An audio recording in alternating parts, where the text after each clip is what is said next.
শেষ যেটা করেছিলাম আমরা,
আদি ব্যঞ্জন লোক, মধ্য ব্যঞ্জন লোক, অন্ত ব্যঞ্জন লোক।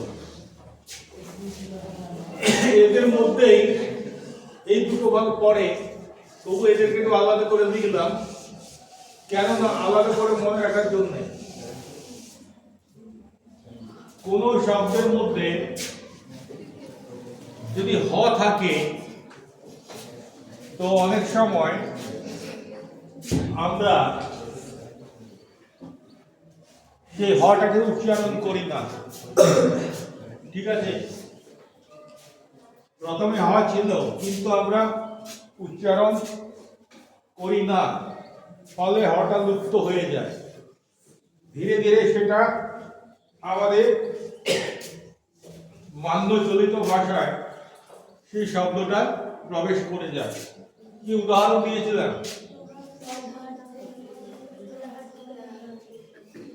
হলাহার থেকে হলা,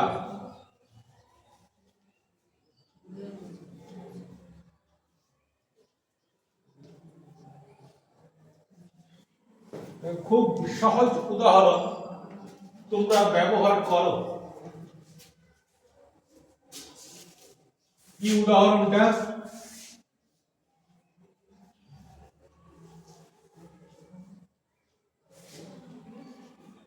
তাহারা। তোমরা এখন কি ব্যবহার করো লেখার সময়, পড়ার সময়? তারা।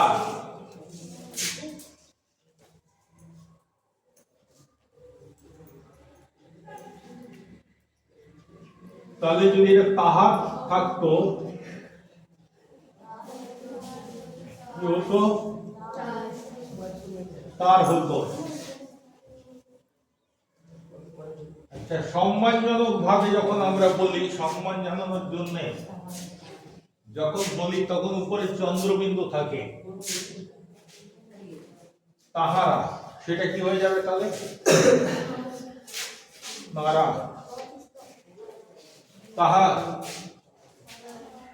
তার, তাহাদের, তাদের। মানে হটা লোক হয়ে যাচ্ছে। পুরোহিত,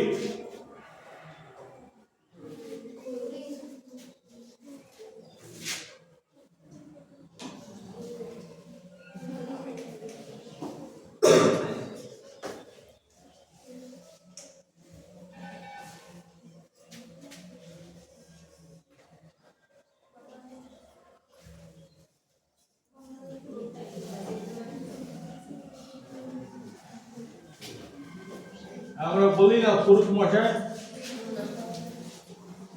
এখানে শুধু হ নয়, হয়ের সঙ্গে রসই কাঠটাও উঠে যাচ্ছে।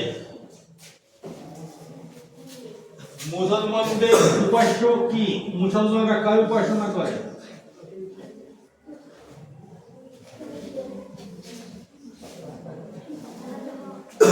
আল্লাহ বলে না,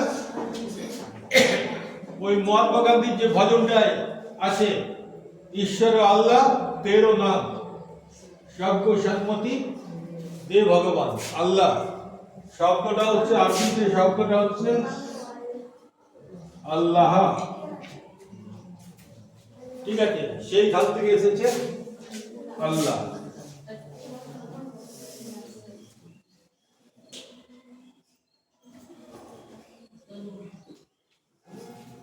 তাহলে সব জায়গায় দেখো হ থাকলে হয় লোক হচ্ছে, এই জন্যে এটাকে আমরা ব্যঞ্জন লোপের মধ্যে আলাদা একটা ভাগ করে এর চর্চা করি। একে বলা হয়, কি বলা হয়? হলোপ।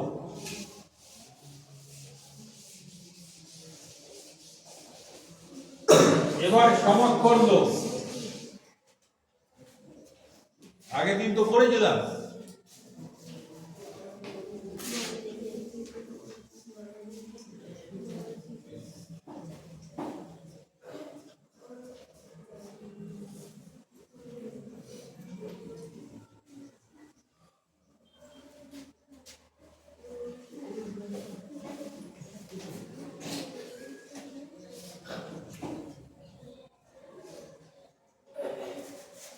কি বলেছিলাম? কোন শব্দের মধ্যে একই অক্ষর অর্থাৎ দল বা সিলেবল, একই অক্ষর বা দল যদি পরপর দুটো থাকে, যদি পরপর দুটো থাকে, তাহলে অনেক সময় আমরা কি করি, তাদের মধ্যে একটাকে আমরা বাদ দিয়ে দিই। তাহলে এটাকে বাদ দিয়ে দিলাম, দুটো বি আছে, তার একটাকে বাদ দিয়ে দিলাম, রয়ে গেল বর্দি। ঠিক এরকম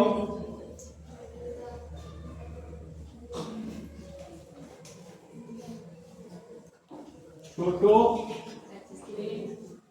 কাকা, দুটো কা আছে, হয়ে গেল ছোটকা।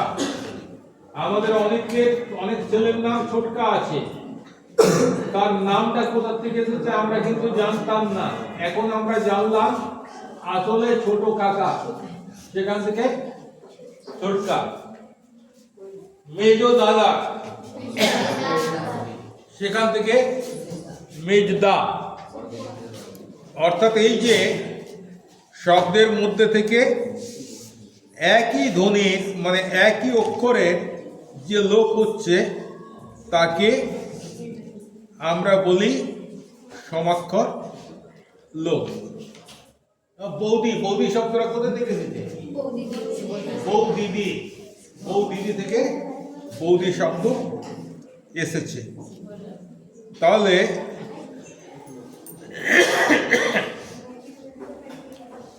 আমাদের ধ্বনির লোপ এটা পুরোটা এতদিনে কমপ্লিট হলো। ধ্বনির আগম আমরা করেছি, এই মাত্র তিথি যেটা মনে করিয়ে দিল, ওর ব্যাকরণ বইতে বোধহয় আছে যে ধ্বনির আগম করার সময় একটা পদ্ধতি বা একটা প্রক্রিয়া আমাদের আলোচনা করা হয়নি। তো সেই যে অসম্পূর্ণ অংশটা রয়েছে সেইটা আজকে সম্পূর্ণ করে দিই। সেটা হচ্ছে কি,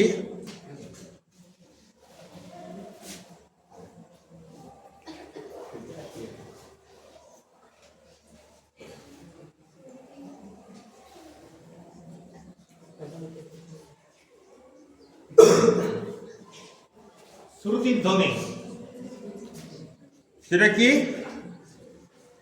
শ্রুতির ধ্বনি। অনেক সময় দেখা যায় কি যে পাশাপাশি দুটো স্বরবর্ণ যদি এসে যায় তখন আমরা ওই দুটো স্বরবর্ণের মাঝে একটা ধ্বনির আগমন ঘটাই। কি জন্য আগমন ঘটাই? ওই যে বললাম আমাদের জীব খুব অলস, যাতে উচ্চারণে সুবিধা হয়, সেই জন্যে আমরা ওই ধ্বনিটার আগমন ঘটাই। কত রকমের ধ্বনির আগমন ঘটতে পারে? 3 রকমের। কি কি?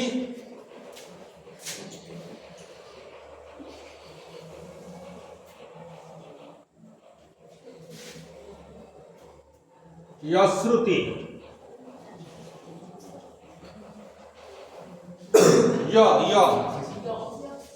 ঠিক আছে, যেটা ইংরেজিতে ওয়াই, वश्रुति, এটা ইংরেজিতে ডব্লিউ বা ভি, আর একটা হচ্ছে হশ্রুতি। আগের বারে এই উদাহরণ দিলাম হয় লোক, এইবারে হয় আগম, মানে উল্টো পদ্ধতি। কি কি তিনটে বর্গ আসতে পারে? য় আসতে পারে, ব আসতে পারে, হ আসতে পারে। তো এই প্রক্রিয়াগুলোর নাম আমরা এই বর্ণগুলোর নাম অনুসারে বা ধ্বনিগুলোর নাম অনুসারে দিয়েছি। यश्रुति, এটা वश्रुति, এটা हश्रुति।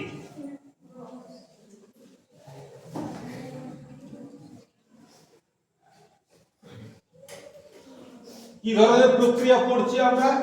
ধ্বনির আগমন না লোপ? আগমন।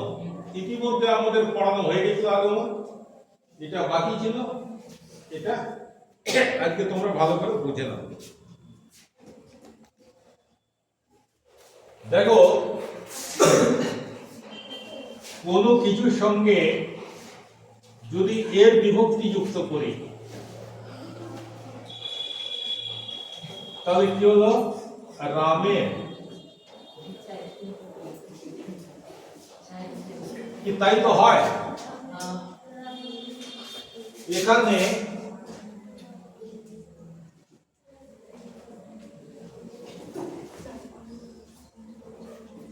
মায়ের, মা এর, আচ্ছা বলো, মা এর উচ্চারণ করা সহজ না মায়ের উচ্চারণ করা সহজ? মায়ের। তাহলে উচ্চারণের সুবিধার জন্য আমরা কি করলাম? এটাকে করে দিলাম মায়ের, ঠিক আছে। মা এর, এটা কি ছিল? ম আ এ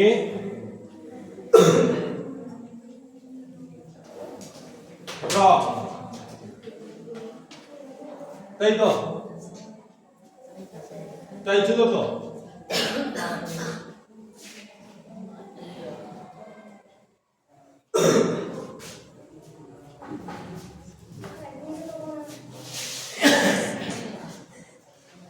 এখন যেটা করলাম, পরে যেটা হলো, আমাদের উচ্চারণের সুবিধার জন্য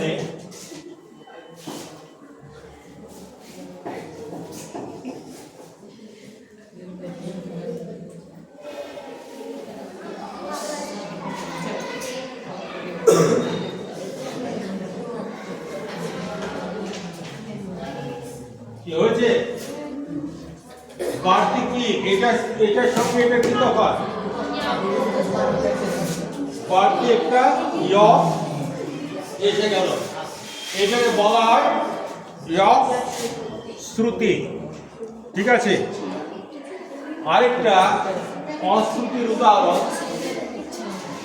সধবা মেয়েরা পড়ে, মানে সরি পরে, সধবা মেয়েরা পড়ে নোয়া, শাখা নোয়া, ঠিক আছে। আমরা কি বলি? আমরা বাঁকুড়া লোকেরা কি বলে? লোহা, শাখা লোহা। ব্যাপারটা কোথা থেকে এসেছে?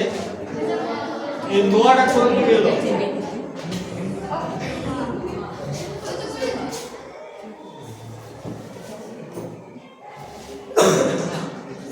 আগে হলপ হয়ে গেল, ঠিক আছে,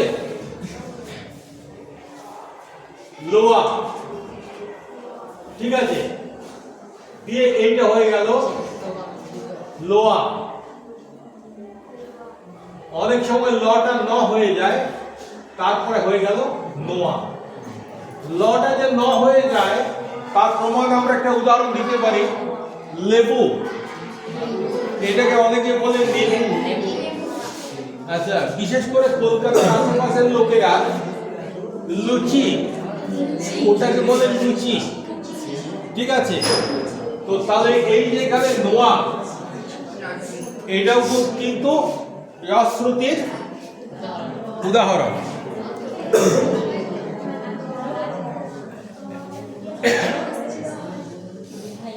অনেক সময় বশ্রুতি হয়,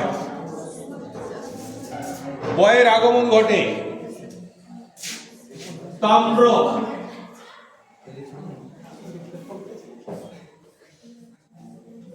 তাম্র মানে কি তামা, এটা হয়ে যায় তাম্বা। ঠিক আছে, এখান থেকে হিন্দিতে আমরা তাওয়া শব্দটা পাই। তাওয়া, ওরা তামাকে বলে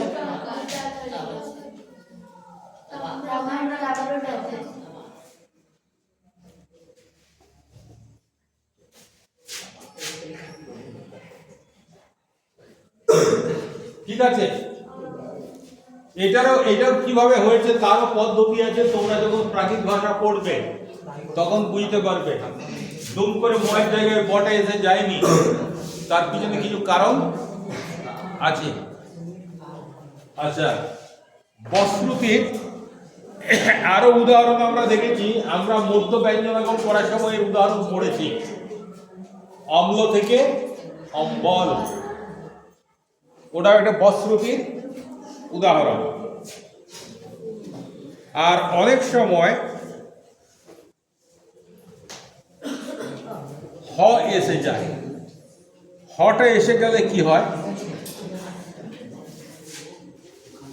সেটাকে আমরা হশ্রুতি বলি। তোমরা মনসামঙ্গলের গল্প পড়েছো বা শুনেছ?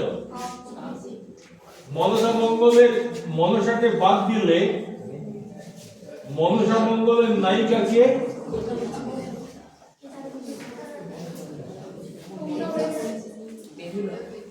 বেহুলা, তাই তো?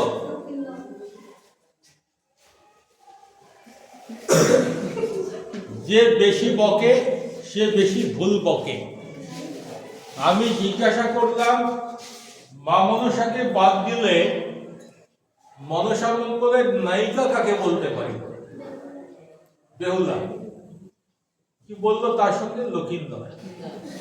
লক্ষিন্দর মেয়ে।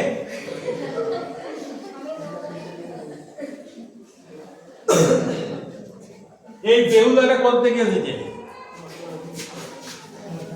বেহুলাকে, যে গল্পটা আমরা পড়েছি তাতে বেহুলাকে দেখলে মনে হয় বেহুলা খুব মানে একদম ছিমছাম ছোট্ট মতো একটা মেয়ে, যার সবে বিয়ে হয়েছে, বিয়ের বাসর রাতে তার স্বামীকে সাপে কেটেছে। কিন্তু আসলে বেহুলা শব্দটা এসেছে বিপুলা থেকে। বিপুলা মানে কি? বিরাট, মোটা সোটা। বিপুলা থেকে পদ হয়ে গেল বিউলা, সেখান থেকে হলো বেহুলা। ঠিক আছে, এইবার এখানে হশ্রুতি হলো, হয় এসে গেল, উয়ের আগে হয় এসে গেল, হয়ে গেল বেহুলা।